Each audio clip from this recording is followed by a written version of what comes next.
Hi everyone, gain your ज्ञान में आप सबका स्वागत है। आज हम क्लास 7 एनसीईआरटी स्टार्ट करने वाले हैं, जिसमें हम पहला चैप्टर देखेंगे पादपों में पोषण।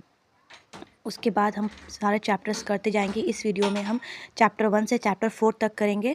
उसके बाद हम नेक्स्ट चैप्टर में चैप्टर 5 से स्टार्ट करेंगे। चलिए सबसे पहले हम क्वेश्चन फर्स्ट से देखते हैं और स्टार्ट करते हैं। पहले इसका सारा पढ़ ले आते हैं। पहला क्वेश्चन क्या है? निम्नलिखित कथनों में से कौन से सत्य हैं? जो जीव अपना भोजन स्वयं संश्लेषित करते हैं स्वपोषी यानी ऑटोट्रॉफ कहलाते हैं। कथन 2, जो जीव अन्य पादपों द्वारा संश्लेषित भोजन ग्रहण करते हैं विषमपोषी हेट्रोट्रॉफ कहलाते हैं। नीचे दिए गए कूट का प्रयोग कर सही उत्तर का चयन कीजिए। ऑप्शन ए केवल एक, ऑप्शन बी केवल, इसमें केवल एक ही, यहाँ पे केवल 2 शायद होना चाहिए, तो मिसप्रिंट हो गया है, यहाँ पे 2 होगा। ऑप्शन सी 1 और 2 दोनों, ऑप्शन डी ना तो 1 और ना ही 2। सही उत्तर है सी 1 और 2 दोनों। कथन देख लेते हैं। उपयुक्त दोनों कथन सही हैं। सभी सजीवों को भोजन की आवश्यकता होती है। पादप अपना भोजन स्वयं बनाते हैं, इसलिए इन्हें स्वपोषी कहते हैं। जंतु एवं अधिकतर अन्य जीव पादपों द्वारा संश्लेषित भोजन ग्रहण करते हैं, इसलिए इन्हें विषमपोषी भी कहा जाता है। अब हम देखेंगे क्वेश्चन नंबर 2।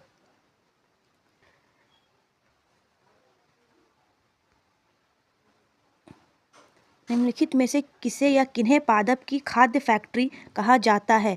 खाद्य फैक्ट्री यानी जहां पादपों का खाना बनता है। पत्ता, तना, जड़, शाखा। नीचे दिए गए कूट का प्रयोग कर सही उत्तर का चयन कीजिए। ऑप्शन ए केवल 1, ऑप्शन बी केवल 2, ऑप्शन सी 1 और 4, ऑप्शन डी केवल 3 और 4। इसका सही उत्तर है ए। व्याख्या: पादपों में खाद्य पदार्थों का संश्लेषण मुख्यतः पत्तियों द्वारा होता है, इसलिए पत्तियां पादप की खाद्य फैक्ट्री कही जाती हैं। मृदा में उपस्थित जल एवं खनिज जड़ द्वारा अवशोषित किए जाते हैं तथा वाहिकाओं के माध्यम से पत्तियों तक पहुंचाए जाते हैं। देखिए जो पत्तियां होती हैं ना, वो मैं समझाती हूँ कलर के माध्यम से। देखिए यहाँ पे है, जैसे मान लीजिए कि ये हमारी कोई लीव है, ठीक है। तो ये जो पत्ती होती है ना, इसमें एक स्टोमेटा नाम का कुछ इस तरह की संरचना होती है, छोटी छोटी छोटी छोटी पत्तियों के ऊपर। यहीं पर जो है कि हमारे प्लांट्स का खाना बनता है। स्टोमेटा, यहाँ इसको स्टोमेटा कहते हैं। तो प्लांट्स का खाद्य फैक्ट्री कहते हैं। और हम अब इसकी हमने इसको देख लिया। अब हम देखेंगे क्वेश्चन नंबर 3 को। क्वेश्चन नंबर 3 क्या कह रहा है, चलिए देखते हैं। निम्नलिखित में से किसे प्रकाश संश्लेषण के लिए आवश्यक है?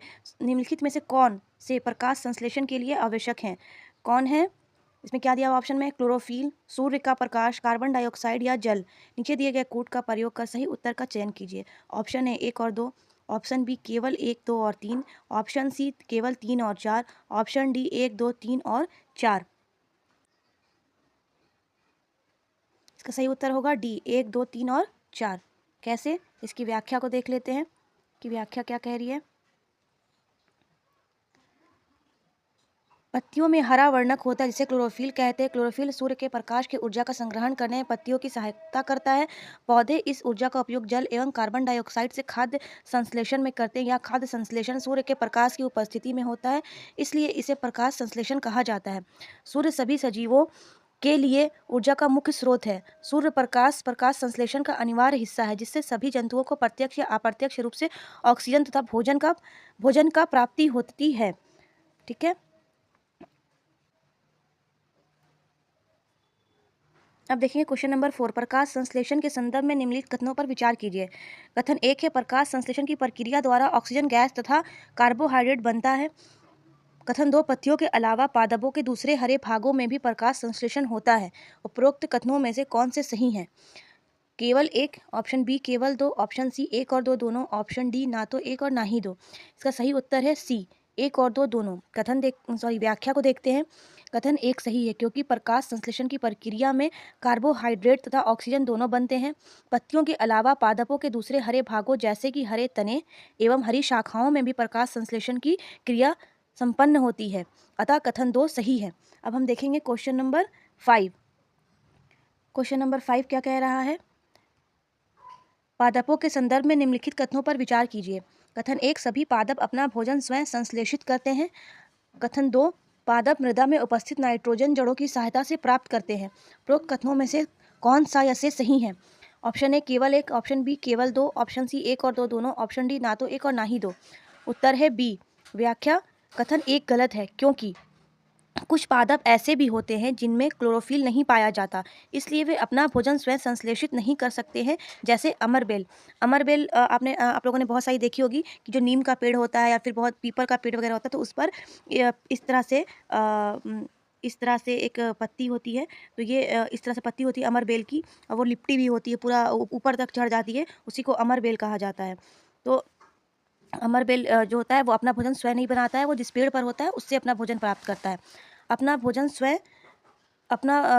स्वयं बनाने वाले पादप स्वपोषी कहलाते हैं, जबकि वे पादप जो अपना भोजन स्वयं नहीं बना पाते विषमपोषी कहलाते हैं। विषमपोषी पादप भोजन के लिए जिन पादपों पर निर्भर होते वे पादप परपोषी होस्ट कहलाते हैं। होस्ट कौन कहलाता है? जो भोजन को देता है, दान करता है, जो भोजन प्राप्त करता है, जिस पर चढ़ा, जैसे अमरबेल है तो अमरबेल जिस जिस पेड़ पर होता है, जिस पौधे पर होता है, और जो खाना इसको देता है उसको हम लोग होस्ट कहते हैं, परपोषी कहते हैं। अब हम देखेंगे क्वेश्चन नंबर 6। अच्छा, अभी थोड़ी सी और व्याख्या है, वो भी देख लेते हैं। मिट्टी में उपस्थित कुछ जीवाणु गैसीय नाइट्रोजन को विलय पदार्थों में परिवर्तित कर मृदा में निर्मुक्त कर देते हैं, जिस पादप जड़ों की सहायता से जल के अवशोषित कर लेते हैं, अतः कथन 2 सही है। अब हम देखेंगे क्वेश्चन नंबर 6 को। निम्नलिखित में से कौन से पादप कीटों को पकड़कर अपना आहार प्राप्त करते हैं, यानी कि खाना? कौन है इसमें? अमरबेल, गुड़हल, घटपर्णी या गुलाब? का सही उत्तर होगा घटपर्णी। कुछ पादप ऐसे होते हैं जो कीटों का भक्षण करते हैं, ऐसे पादप कीटभक्षी इंसेक्टिवोरस कहलाते हैं। घटपर्णी, जिसको पिक्चर प्लांट भी कहा जाता है, वीनस फ्लाई ट्रैप तथा सैंड्यूज कीटभक्षी पादप के उदाहरण हैं। अब देखते हैं क्वेश्चन नंबर 7। निम्नलिखित कथनों पर विचार कीजिए। कथन 1, वह पोषण जिसमें कुछ जीव एक दूसरे के साथ रहते हैं तथा अपना आवास एवं भोजन एक दूसरों के साथ बांटते हैं, सहजीवी संबंध यानी सिम्बायोटिक रिलेशनशिप कहलाता है। कथन 2, वह पोषण जिसमें जीव किसी मृत एवं विघटित जैविक पदार्थों से पोषण प्राप्त करते हैं, मृत जीवी पोषण सैप्रोट्रॉफिक न्यूट्रिशन कहलाता है। उपरोक्त कथनों में से कौन से कथन सत्य हैं? ऑप्शन ए केवल एक, ऑप्शन बी केवल दो, ऑप्शन सी एक और दो दोनों, ऑप्शन डी ना तो एक और ना ही दो। इसका सही उत्तर होगा सी, एक और दो दोनों।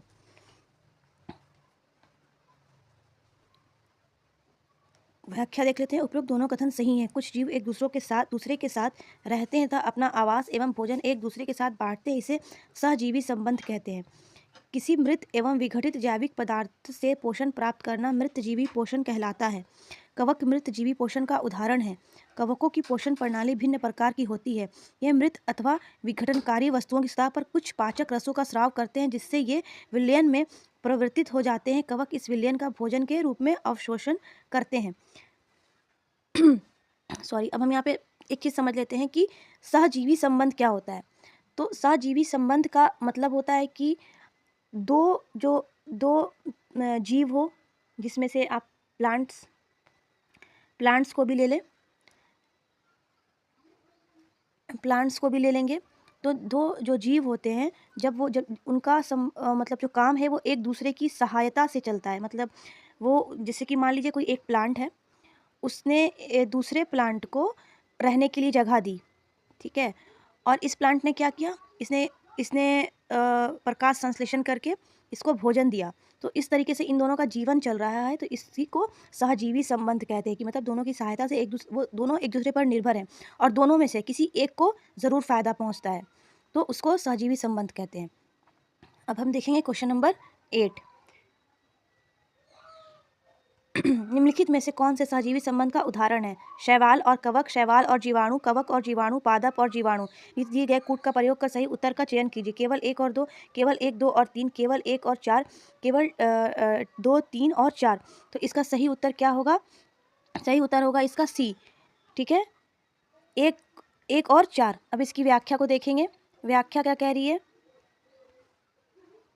शैवाल और कवक के बीच सहजीवी संबंध होता है, जिसे लाइकेन कहते हैं। शैवाल में क्लोरोफिल उपस्थित होता है, जबकि कवक लाइकेन जबकि कवक में क्लोरोफिल नहीं होता। जैसे कि अभी मैंने समझाया था सहजीवी संबंध में क्या होता है कि कोई एक रहने के लिए देता है आवास, तो एक क्या करता है, क्लोरोफिल उसके पास नहीं होता है तो वो क्लोरोफिल ला के देता है। कवक शैवाल को रहने का स्थान, जल एवं पोषक तत्व उपलब्ध कराता है, तो बदले में शैवाल प्रकाश संश्लेषण द्वारा संश्लेषित खाद्य कवक को देता है।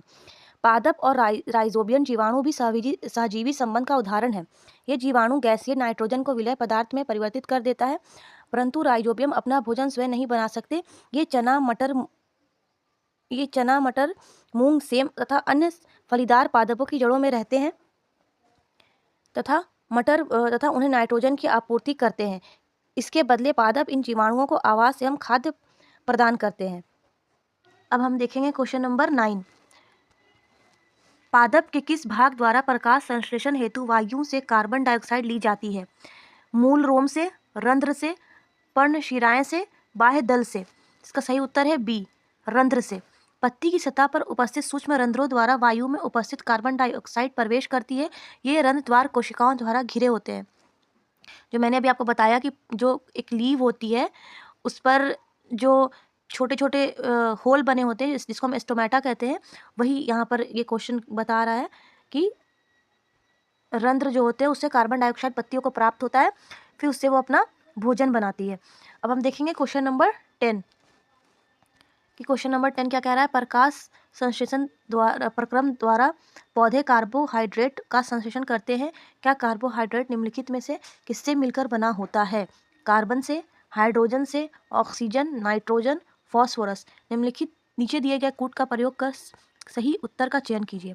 ऑप्शन ए केवल 1, 3 और 4, ऑप्शन बी 1, 2 और 3, ऑप्शन सी 1, 4 और 5, ऑप्शन डी केवल 3, 4 और 5। इसका सही उत्तर होगा बी 1, 2 और 3, यानी कार्बन, हाइड्रोजन, ऑक्सीजन। इसमें फास्फोरस और नाइट्रोजन की कोई सहभागिता नहीं है। ठीक है, तो अब व्याख्या को भी देख ही लीजिए। कार्बोहाइड्रेट कार्बन, हाइड्रोजन और ऑक्सीजन से मिलकर बनता है, इसलिए बी विकल्प सही है। अब हम देखेंगे क्वेश्चन नंबर 11। दालों की फसल के संबंध में निम्नलिखित कथनों पर विचार करें। कथन: दालों की फसलों के लिए उन्हें मृदा में नाइट्रोजनी उर्वरक देने की आवश्यकता नहीं पड़ती। कारण: क्योंकि दालों की फसल मृदा से नाइट्रोजन ग्रहण नहीं करती हैं, बल्कि कुछ विशेष जीवाणु फसलों को नाइट्रोजन प्रदान करते हैं। ऑप्शन ए कथन और कारण दोनों सत्य हैं, कारण कथन की सही व्याख्या है। बी कथन और कारण दोनों सत्य हैं, लेकिन कारण कथन की सही व्याख्या नहीं है। सी कथन सही, कारण गलत है। डी कथन और कारण दोनों गलत है। इसका सही उत्तर होगा बी, कथन और कारण दोनों सत्य हैं, लेकिन कारण कथन की सही व्याख्या नहीं है। इसकी व्याख्या को देख लेते हैं। अच्छा सॉरी, इसका जो सही उत्तर होगा वो ए होगा। देखते हैं ए कैसे होगा। शायद मेरी कोई मिस्टेक इसमें हो गई है। हाँ, इसमें तो सही उत्तर ए ही होगा। कैसे देख लेते हैं। कथन और कारण दोनों सत्य, कारण कथन का सही व्याख्या, क्योंकि दालों की फसल मृदा से नाइट्रोजन ग्रहण नहीं करती, बल्कि कुछ विशेष जीवाणु, हाँ सॉरी, जो राइजोबियम जो होता है, राइजोबियम जीवाणु जो होता है वही जो है इसको नाइट्रोजन देता है पादपों को। तो सॉरी, मेरे से मिस्टेक हो गई। अब देख लेते हैं, व्याख्या भी देख लेते हैं, इससे और क्लियर हो जाएगा।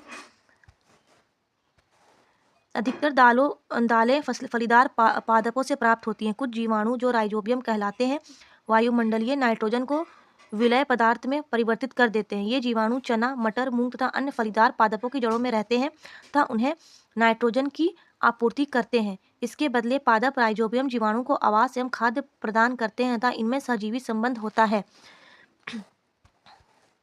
अब हम आ गए हैं चैप्टर नंबर 2 पर। चैप्टर 2 है प्राणियों में पोषण।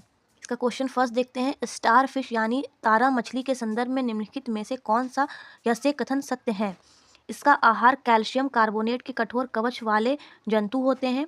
कथन 2, भक्षण के लिए केवल खोलने के बाद अपने मुख से आमाशय बाहर निकालती तथा जंतु के कोमल भाग को खाती है। नीचे दिए गए कूट का प्रयोग कर सही उत्तर का चयन कीजिए। ऑप्शन ए केवल 1, ऑप्शन बी केवल 2, ऑप्शन सी 1 और 2 दोनों, ऑप्शन डी ना तो 1 और ना ही 2। इसका सही उत्तर है सी, 1 और 2 दोनों। उपरोक्त दोनों कथन सही हैं। तारा मछली भोजन को सीधे आमाशय में ही ग्रहण करती है या कैल्शियम कार्बोनेट के कठोर कवच वाले जंतुओं का आहार करती है। कवच खोलने के बाद अपने मुख से आमाशय बाहर निकालती है तथा जंतु के कोमल भाग को खाती है। आमाशय वापस शरीर में चला जाता है तथा आहार धीरे धीरे पचता है। अब हम देखेंगे question number second, chapter second का क्वेश्चन सेकंड। पाचन तंत्र के संदर्भ में निम्नलिखित कथनों पर विचार कीजिए। कथन 1, पाचक रस सरल पदार्थों को जटिल बनाता है जो पाचन में सहायक है। कथन 2, आमाशय की आंतरिक भित्ति क्षुद्रांत तथा आहार नाल से संबंध ग्रंथियां पाचक रस स्रावित करती हैं। तो कथनों में से कौन से असत्य हैं यानी कि गलत है? ऑप्शन ए केवल एक, ऑप्शन बी केवल दो, ऑप्शन सी एक और दो दोनों, ऑप्शन डी ना तो एक और ना ही दो। सही उत्तर है ऑप्शन ए केवल एक, यानी कि एक गलत है। गलत क्यों है ये देखते हैं। कथन 1 असत्य है क्योंकि पाचक रस जटिल पदार्थों को सरल बनाता है। आहार नाल एवं संबंध ग्रंथियां मिलकर पाचन तंत्र का निर्माण करती हैं। आमाशय की आंतरिक भित्ति क्षुद्रांत आहार नाल से संबंध ग्रंथियां पाचक रस स्रावित करती है जो पाचन में सहायक होते हैं, अतः कथन 2 सही है। अब हम देखेंगे क्वेश्चन नंबर 3। तो चलिए क्वेश्चन नंबर 3 देखते हैं। हमने कि कथनों में से कौन से सही हैं। कथन 1, यकृत शरीर की सबसे बड़ी ग्रंथि है। कथन 2, यकृत पित्त रस स्रावित नहीं करती है। और देखते हैं ऑप्शन। पित्त रस वसा के पाचन में महत्वपूर्ण भूमिका निभाता है। नीचे दिए गए कूट का प्रयोग कर सही उत्तर का चयन कीजिए। ऑप्शन ए केवल 2, ऑप्शन बी 1 और 3, ऑप्शन सी केवल 2 और 3, ऑप्शन डी 1, 2 और 3। इसका सही उत्तर है बी 1 और 3। कथन 2 गलत है क्योंकि यकृत पित्त रस का स्रावन करता है जो एक थैली में संग्रहित होता है, इसे पित्ताशय कहते हैं। अन्य दोनों कथन सही हैं। अब देखेंगे क्वेश्चन नंबर 4। क्वेश्चन नंबर 4 क्या कह रहा है। रूमिनेंट अथवा रोमिनेंट जंतुओं के संदर्भ में निम्नलिखित कथनों में से कौन से सही हैं। रूमिनेंट में आमाशय 4 भागों में बटा होता है। रूमेन में भोजन का आंशिक पाचन होता है। कथन 3, पादप बाद में जंतु इसे छोटे छोटे पिंडकों के रूप में मुख में लाता है तथा इसे चबाता है। इसे रोमंथन यानी जुगाली करना कहते हैं। जुगाली किसे कहते हैं? आप लोगों ने देखा ही होगा, गाय भैंस जो मुंह में लेके अपने खाने को चबाती रहते हैं, लगातार चबाती रहती है, उसी को जुगाली कहते हैं। नीचे दिए गए कूट का प्रयोग कर सही उत्तर का चयन कीजिए। ऑप्शन ए केवल 1, ऑप्शन बी केवल 2, ऑप्शन सी केवल 2 और 3, ऑप्शन डी 1, 2 और 3। इसका सही उत्तर है डी 1, 2 और 3। अब हम व्याख्या देखेंगे हमारे क्वेश्चन नंबर 4 की। उपरोक्त सभी कथन सही हैं। घास खाने वाले जंतु वास्तव में पहले घास को जल्दी जल्दी निगलकर आमाशय के एक भाग में भंडारित कर लेते हैं। ये भाग रूमेन प्रथम आमाशय कहलाता है। रूमिनेंट में आमाशय 4 भागों में बटा होता है। रूमेन में भोजन का आंशिक पाचन होता है जिसे जुगाल कड कहते हैं, परंतु बाद में जंतु इसको छोटे छोटे पिंडकों के रूप में पुनः मुख में लाता है जिसे वह चबाता रहता है। इस प्रक्रम को रोमंथन जुगाली करना कहते था। ऐसे जंतु रूमिनेंट अथवा रोमंथी कहलाते हैं। घास में सेल्यूलोज की प्रचुर मात्रा होती जो एक प्रकार का कार्बोहाइड्रेट है। अनेक जंतु एवं मानव सेल्यूलोज का पाचन नहीं कर पाते, इसी कारण ये घास नहीं खा सकते।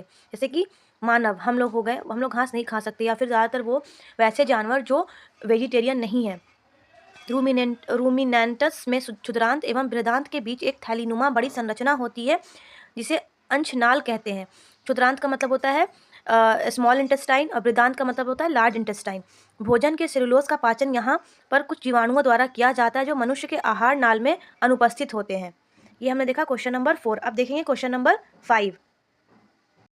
अमीबा के संबंध में निम्नलिखित कथनों पर विचार कीजिए। यह जलाशयों में पाया जाने वाला एक कोशीय यानी सिंगल सेल्ड जीव है। अमीबा अपनी आकृति एवं स्थिति निरंतर बदलता रहता है। अमीबा की कोशिका में एक कोशिका झिल्ली, एक गोल सघन केंद्रक, एक कोशिका द्रव में बुलबुले के समान अनेक खनियां होती हैं। उपरोक्त कथनों में से कौन से सही हैं? तो कौन से सही हैं कि ऑप्शन ए केवल 1 और 2, ऑप्शन बी 2 और 3, ऑप्शन सी केवल 3, ऑप्शन डी 1, 2 और 3। इसका सही उत्तर है डी 1, 2 और 3। अब हम देखेंगे व्याख्या। अमीबा के संबंध में उपरोक्त सभी कथन सत्य हैं। यह जलाशयों में पाया जाने वाला एक कोशिकीय जीव है जो अपनी आकृति एवं स्थिति निरंतर बदलता रहता है। इसकी कोशिका में एक कोशिका झिल्ली, एक गोल सघन केंद्रक, एक कोशिका द्रव्य एवं बुलबुले के समान अनेक घनियां उपस्थित होती हैं। ये जो घनियां होती हैं इस तरीके से होती हैं, उसमें वो अपने भोजन को स्टोर करता है। तो अब हमने देखा क्वेश्चन नंबर 5। अब चलेंगे क्वेश्चन नंबर 6 पर। क्वेश्चन नंबर 6, सूची 1 को सूची 2 से सुमेलित कीजिए तथा नीचे दिए गए कूट का प्रयोग कर सही उत्तर का चयन कीजिए। सूची 1 में है अंग, आमाशय, छोटी आंत, बड़ी आंत, यकृत। सूची 2 में है विशेषता। शरीर की सबसे बड़ी ग्रंथि, पचे भोजन का रुधिर वाहिकाओं में अवशोषण, जल अवशोषण, अम्ल का निर्मोचन यानी एसिड। ठीक है, तो इस कूट देखते हैं। इसका सही उत्तर होगा बी, यानी ए का 4, बी का 2, सी का 3 और डी का 1। आमाशय, आमाशय क्या करता है? अम्ल का निर्मोचन करता है। छोटी आंत क्या करती है? पचे भोजन का रुधिर वाहिकाओं में अवशोषण होता है। बड़ी आंत क्या करती है? तो जल का अवशोषण करती है। जब छोटी आंत से जो भोजन बड़ी आंत में जाता है तो जो भी बचे कुचे चीज़ें होती हैं वो पूरी तरह से अवशोषित हो जाती हैं। ये है डी, यकृत, शरीर की सबसे बड़ी ग्रंथि है। अब हम इसकी थोड़ी व्याख्या भी देख लेते हैं ताकि और समझ में अच्छे से आ जाए। क्या है? अमाशय का आंतरिक अस्तर तथा सिस्लम यानी म्यूकस हाइड्रोक्लोरिक अम्ल तथा पाचक रस स्रावित करता है। श्लेष्म यानी कि म्यूकस आमाशय के आंतरिक अस्तर को सुरक्षा प्रदान करता है। अम्ल अनेक ऐसे जीवाणु को नष्ट करता है जो भोजन के साथ वहां तक पहुंच जाते हैं। साथ ही या माध्यम को अम्लीय बनाता है जिससे पाचक रसों को क्रिया करने में सहायता मिलती है। पाचक रस जठर रस प्रोटीन को सरल पदार्थों में विघटित कर देता है। बचा हुआ भोजन अवशोषित होकर क्षुद्रांत की भित्ति में स्थित रुधिर वाहिकाओं में चला जाता है। इस प्रक्रम को अवशोषण कहते हैं। जल एवं कुछ लवण बड़ी आंत में अवशोषित होते हैं। यकृत शरीर की सबसे बड़ी ग्रंथि या पित्त रस का स्रावन करती है। पित्त रस वसा के पाचन में महत्वपूर्ण भूमिका निभाता है। अब देखेंगे क्वेश्चन नंबर 7। निम्नलिखित कथनों पर विचार कीजिए। कार्बोहाइड्रेट, प्रोटीन एवं वसा महत्वपूर्ण खाद्य संघटक हैं। इनका पाचन जंतुओं के शरीर में इसी रूप में होता है। उपरोक्त कथनों में से कौन से सही हैं? केवल एक, केवल दो, ऑप्शन सी 1 और 2, ऑप्शन डी कोई नहीं। सही उत्तर है ए, केवल एक। व्याख्या, कार्बोहाइड्रेट, प्रोटीन, वसा, विटामिन आदि हमारे भोजन के महत्वपूर्ण संघटक है, परंतु इनका पाचन हमारे शरीर में इस रूप में न होकर इनके छोटे छोटे अवयव के रूप में होता है। जैसे कार्बोहाइड्रेट का पाचन ग्लूकोज के रूप में, वसा का पाचन अम्ल या ग्लिसरॉल के रूप में, प्रोटीन का पाचन अमीनो अम्ल के रूप में। जो कार्बोहाइड्रेट हम लेते हैं उसका पाचन क्या होता है? वो ग्लूकोज में के रूप में परिवर्तित हो जाता है। और जो वसा का पाचन है वो ग्लिसरॉल के रूप में हो जाता है। और प्रोटीन का पाचन अमीनो अम्ल के रूप में हो जाता है। ठीक है, अब हम देखेंगे क्वेश्चन नंबर 8।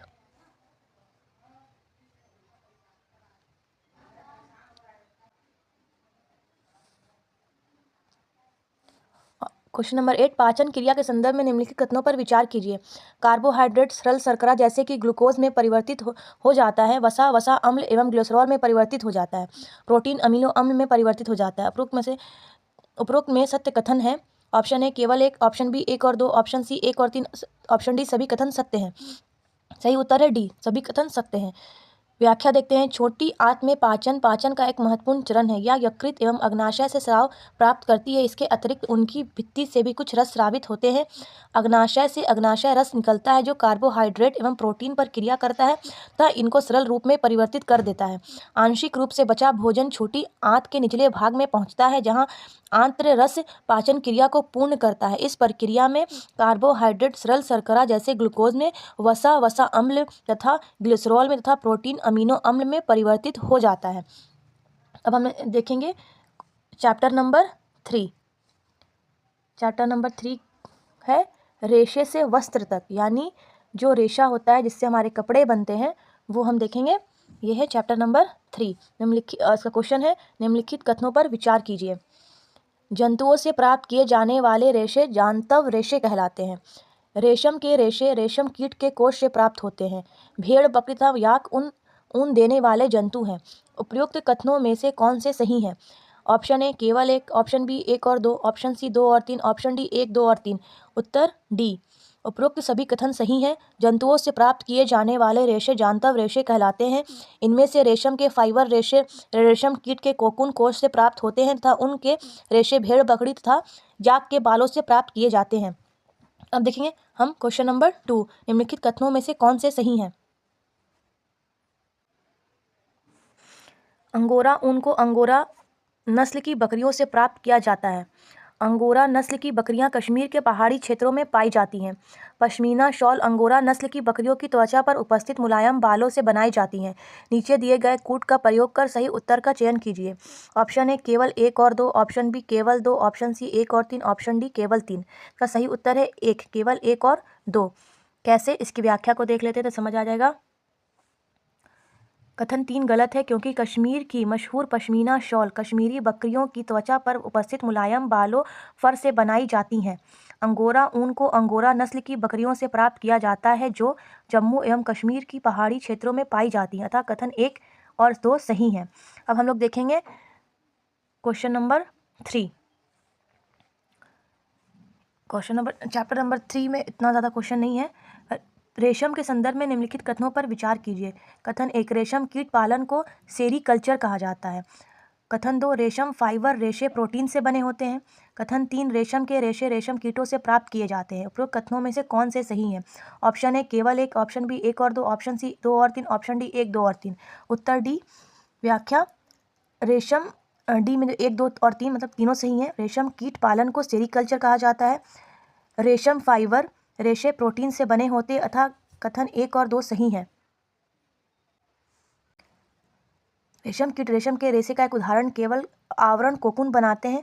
कोकूनों से रेशम को पृथक करके उनका संसाधन किया जाता है और फिर धागा बनाया जाता है। भारत में रेशम उत्पादन से संबंध विभिन्न प्रकार के उद्योगों में महिलाओं की भूमिका महत्वपूर्ण है। रेशम कीट पालन कोकून कोष से रेशम को निकालने और कच्चे रेशम से वस्त्र निर्माण आदि कार्य अधिकतर महिलाओं द्वारा किया जाता है। रेशम उत्पादन में भारत विश्व के अग्रणी देशों में एक है। ठीक है, अब हम देखेंगे क्वेश्चन नंबर 5। निम्नलिखित कथनों पर विचार कीजिए। कथन, रेशम की खोज सर्वप्रथम भारत में हुई। कथन 2, प्राचीन काल में जिस मार्ग से रेशम का व्यापार विभिन्न देशों में होता था उस मार्ग को आज सिल्क रूट के नाम से जाना जाता है। प्रयुक्त कथनों में से कौन से सही हैं? केवल 1, केवल 2, सी 1 और 2 दोनों, डी कोई नहीं। उत्तर है बी, केवल 2। रेशम की खोज सर्वप्रथम चीन में हुई, भारत में नहीं। रेशम उद्योग को प्रारंभ में चीन से गुप्त रखा गया। बाद में यात्रियों और व्यापारियों ने रेशम को अन्य देशों से प्रचलित किया। जिस मार्ग से उन्होंने यात्रा की थी उसे आज भी सिल्क रूट कहा जाता है। जो हमारा भारत है और जो ऊपर में जो हिमालय है और यहाँ तो इधर तो हो गया नेपाल, फिर तिब्बत, जो ऊपर में ये चीन है, तो यहाँ से जो रास्ता जाता था, जो ये लोग होते हुए जाते थे, उसी को हमारे यहाँ सिल्क रूट के नाम से जाना गया। अब हम देखेंगे चैप्टर नंबर 4, जो आज का हमारा लास्ट चैप्टर है। फिर हम नेक्स्ट वीडियो में चैप्टर नंबर 5 से स्टार्ट करेंगे। तो देखते हैं सबसे पहले क्वेश्चन नंबर 1। निम्नलिखित में से कौन सा तापमान का मात्रक नहीं है? Celsius, Fahrenheit, Kelvin, Pascal. उत्तर डी, पास्कल। पास्कल दाब का एसआई मात्रक है, जबकि सेल्सियस, फ़ारेनहाइट व केल्विन तापमान के मात्रक है। तापमान का एसआई मात्रक केल्विन है। ठीक है, अब हम देखेंगे क्वेश्चन नंबर 2। निम्नलिखित कथनों पर विचार कीजिए। कथन 1, ऊष्मा सदैव गर्म वस्तु से अपेक्षाकृत ठंडी वस्तु की ओर प्रवाहित होती है, जो कि बिल्कुल सही है। कथन 2, द्रव और गैसों में ऊष्मा संवहन द्वारा स्थानांतरित होती है। कथन 3, वह प्रक्रम जिसमें ऊष्मा किसी वस्तु के गर्म सिरे से ठंडे सिरे की ओर स्थानांतरित होती है चालन कहलाता है। उपरोक्त कथनों में से कौन से सही हैं? ऑप्शन ए केवल 1, ऑप्शन बी केवल 2, ऑप्शन सी 2 और 3, ऑप्शन डी 1, 2 और 3। उत्तर डी, 1, 2 और 3। व्याख्या, उपरोक्त तीनों कथन सही है। ऊष्मा सदैव गर्म वस्तु से अपेक्षाकृत ठंडी वस्तु की ओर प्रवाहित होती है। एक वस्तु से दूसरी वस्तु में ऊष्मा 3 प्रक्रमों द्वारा स्थानांतरित यानी कि ट्रांसफर हो सकती है। यह है चालन, संवहन, विकिरण। ठोसों में प्रायः ऊष्मा चालन एवं द्रवों और गैसों में संवहन द्वारा ट्रांसफर होती है। विकिरण द्वारा ऊष्मा के स्थानांतरण के लिए किसी माध्यम की आवश्यकता नहीं होती। वह प्रक्रम जिसमें ऊष्मा किसी वस्तु के गर्म सिरे से ठंडे सिरे की ओर स्थानांतरित होती है उसे चालन कहा जाता है। अब हम देखेंगे क्वेश्चन नंबर 3। ये है हमारा क्वेश्चन नंबर 3। देख लेते हैं। सूची 1 को सूची 2 से सुमेलित कीजिए तथा नीचे दिए गए कूट की सहायता से सही उत्तर का चयन कीजिए। सूची 1 देखते हैं। थल समीर के बहने का समय, समुद्र समीर के बहने का समय। सी, गहरे रंग के कपड़े पहनने का समय। डी, हल्के रंग के कपड़े पहनने का समय। सूची 2, ग्रीष्म ऋतु, शीत ऋतु, दिन, रात। सही उत्तर है ए का 4, बी का 3, सी का 2, डी का 1। ए का 4 थल समीर के बहने का समय रात का समय होता है। समुद्र समीर के बहने का समय दिन होता है। गहरे रंग के कपड़े पहनने का समय शीत ऋतु। ऐसा क्यों होता है? क्योंकि गहरा जो रंग होता है ना, वो गर्मी को अवशोषित करता है। हल्के रंग के कपड़े पहनने का समय ग्रीष्म ऋतु। जो हल्के रंग के कपड़े होते हैं वो गर्माहट को कम अवशोषित करते हैं, इसीलिए कहा जाता है गर्मी में हल्के रंग के कपड़े पहनने चाहिए। अभी व्याख्या देख लेंगे तो इससे और भी अच्छी तरीके से क्लियर हो जाएगा। दिन के समय स्थल जल की अपेक्षा शीघ्र गर्म होता है। स्थल के ऊपर की वायु गर्म होकर ऊपर उठती है। इसका स्थान लेने के लिए समुद्र की ओर से ठंडी वायु स्थल की ओर बहती है। चक्र को पूरा करने के लिए स्थल की ओर से गर्म वायु समुद्र की ओर चलने लगती है। समुद्र की ओर से चलने वाली इस ठंडी वायु को समुद्र समीर कहते हैं। समुद्र समीर की ठंडी वायु का लाभ लेने के लिए तटीय क्षेत्रों के भवनों की खिड़कियां समुद्र की ओर बनाई जाती हैं। रात्रि में यह प्रक्रम ठीक विपरीत हो जाता है। समुद्र का जल स्थल की अपेक्षा धीमी गति से ठंडा होता है, इसलिए स्थल की ओर से ठंडी वायु समुद्र की ओर चलती है, जो थल समीर कहलाती है। यह रात्रि के समय चलती है। गहरे रंग के पृष्ठ अपेक्षाकृत अधिक उष्मा अवशोषित करते हैं, इसलिए सर्दियों में गहरे रंग के वस्त्र पहनना सुखद लगता है। हल्के रंग के कपड़े उष्मीय विकिरण के अधिकांश भाग को परिवर्तित कर देते हैं, इसलिए गर्मियों में सफ़ेद एवं हल्के रंग के वस्त्र पहनना अधिक आरामदायक होता है। अब देखेंगे हम क्वेश्चन नंबर 4। क्वेश्चन नंबर 4 हमारा क्या कह रहा है, निम्नलिखित कथनों पर विचार कीजिए। कथन 1, डॉक्टरी थर्मामीटर का मापन स्केल 35 डिग्री सेल्सियस से 42 डिग्री सेल्सियस तक होता है। कथन 2, डॉक्टरी थर्मामीटर में पारा का प्रयोग किया जाता है। उपरोक्त कथनों में से कौन से सही हैं? ऑप्शन ए केवल 1, ऑप्शन बी केवल 2, ऑप्शन सी 1 और 2 दोनों, ऑप्शन डी कोई नहीं। उत्तर सी 1 और 2 दोनों। व्याख्या देखते हैं, दोनों सही हैं। डॉक्टरी थर्मामीटर को केवल मानव शरीर का ताप मापने के लिए ही डिज़ाइन किया जाता है। मानव शरीर का ताप सामान्यतः 35 डिग्री से कम तथा 42 डिग्री से अधिक नहीं होता। यही कारण है कि इस थर्मामीटर का परिसर 35 डिग्री से 42 डिग्री सेल्सियस है। थर्मामीटर में पारे का प्रयोग होता है। पारा एक विषाक्त पदार्थ है और यदि तापमापी टूट जाए तो इसका निपटान अत्यंत कठिन है। आजकल अंकीय तापमापी डिजिटल थर्मामीटर उपलब्ध है जिनमें पारे का प्रयोग नहीं होता। अब हम देखेंगे क्वेश्चन नंबर 5। ये हमारा क्वेश्चन नंबर 5। निम्नलिखित कथनों पर विचार करें। कथन 1, गहरे रंग की वस्तुएं हल्के रंग की वस्तुओं की अपेक्षा उष्मीय विकिरण को कम अवशोषित करती हैं। कथन 2, ऊनी वस्त्र सर्दियों में हमें गर्म रखते हैं। इसका कारण यह है कि ऊन उष्मारोधी है तथा इसके रेशों के बीच वायु फंसी रहती है। उपरोक्त कथनों में से कौन से सत्य हैं? केवल 1, केवल 2, 1 और 2 दोनों कथन असत्य हैं। इसका सही उत्तर है बी, केवल 2। कैसे? इसकी व्याख्या देख लेते हैं तो क्लियर हो जाएगा। व्याख्या क्या कहती है? गहरे रंग की वस्तुएं हल्के रंग की वस्तुओं की अपेक्षा उष्मीय विकिरण को ज़्यादा अवशोषित करती हैं, इसलिए कथन 1 गलत है। ऊनी वस्त्र में हमें गर्म इसलिए रखते हैं क्योंकि ये उष्मारोधी तथा इसके रेशे के बीच वायु रहती है, इसलिए कथन 2 सत्य है। अब हम देखेंगे क्वेश्चन नंबर 6। क्वेश्चन ही खत्म नहीं हो रहा है, करते जाओ करते जाओ करते जाओ। यदि किसी निश्चित ताप के लोहे के गोले को उसी ताप के जल में डुबोया जाएगा तो लोहे के ऊष्मा का अच्छा चालक होने की वजह से लोहे का गोला और गर्म हो जाएगा। कथन 2, लोहे का गोला ठंडा तथा जल का ताप अधिक हो जाएगा। कथन 3, लोहे के गोले तथा जल के ताप में कोई परिवर्तन नहीं होगा। कथन 4, गोले तथा जल दोनों का, अभी मैं जल को जोले बोलने वाली थी, गोले तथा जल दोनों का ताप कम हो जाएगा। उपरोक्त कथनों में से कौन से सही हैं? ऑप्शन ए केवल 1, ऑप्शन बी केवल 2, ऑप्शन सी केवल 3, ऑप्शन डी केवल 4। सही उत्तर है सी, केवल 3। कैसे? व्याख्या देखते हैं। उष्मा सदैव गर्म वस्तु से ठंडी वस्तु की ओर प्रवाहित होती है। चूँकि लोहे का गोला एवं जल समान ताप पर है, अतः उष्मा का प्रवाह किसी भी दिशा अर्थात ना तो गोले से जल की ओर ना ही जल से गोले की ओर होगा। इस प्रकार किसी के ताप में कोई परिवर्तन नहीं होगा। ठीक है भैया, समझ गए। अब देखते हैं क्वेश्चन नंबर 7। स्टेनलेस इस्पात की कढ़ाई में प्रायः कॉपर तांबे की तली लगाई जाती है। इसका कारण हो सकता है, क्या हो सकता है? ऑप्शन ए है, तांबे की तली कढ़ाई को अधिक टिकाऊ बना देती है। बी, ऐसी कढ़ाई देखने में सुंदर लगती है। सुंदर लगती तो क्या मतलब, गर्म नहीं होगी। सी, स्टेनलेस इस्पात की अपेक्षा तांबे को साफ करना अधिक आसान है। डी, स्टेनलेस इस्पात की अपेक्षा तांबा उष्मा का अच्छा चालक है। तो इसका सही उत्तर है डी, स्टेनलेस इस्पात की अपेक्षा तांबा उष्मा का अच्छा चालक है। की व्याख्या देखते हैं। स्टेनलेस इस्पात की अपेक्षा तांबा उष्मा का अच्छा चालक है। इसके कारण उष्मा बर्तन की तली में बेहतर तरीके से फैलती है तथा भोजन अच्छी तरह से पकता है। इसलिए कथन डी सही है, अन्य सभी कथन असत्य हैं। तो ये था हमारा आज का लास्ट क्वेश्चन। अब हम अगले वीडियो में मिलेंगे और वहाँ से करेंगे चैप्टर 5। ठीक है, तब तक के लिए आप हमारे वीडियो को देखिए, लाइक कीजिए, सब्सक्राइब तो बिल्कुल नहीं कर रहे हैं तो प्लीज़ सब्सक्राइब कीजिए, आपकी सपोर्ट की बहुत ज़रूरत है। साथ ही अपने दोस्तों में शेयर कीजिए, क्योंकि ज्ञान जो है वो बांटने से बढ़ता है, घटता नहीं है। तो बिल्कुल भी ईर्ष्या करने की ज़रूरत नहीं है। आप ज़्यादा से ज़्यादा सब्सक्राइब करें और शेयर करें। Thank you. जय हिंद।